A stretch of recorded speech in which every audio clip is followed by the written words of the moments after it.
ಕಂಪಿಸೋ ಅಮೃತ ಬಳ್ಳಿ ಇದೆ ನಿನ್ನ ಈ ಕಣ್ಣಲ್ಲಿ, ಕಂಪಿಸೋ ಅಮೃತ ಶಿಲೆಗಳಿವೆ ನಿನ್ನ ಕಣ ಕಣದಲ್ಲಿ.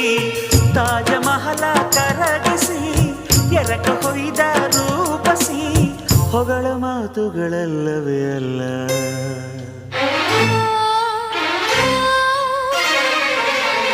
ನಿನ್ನ ವಿನಃ ಏನಿಲ್ಲ, ಪುನಃ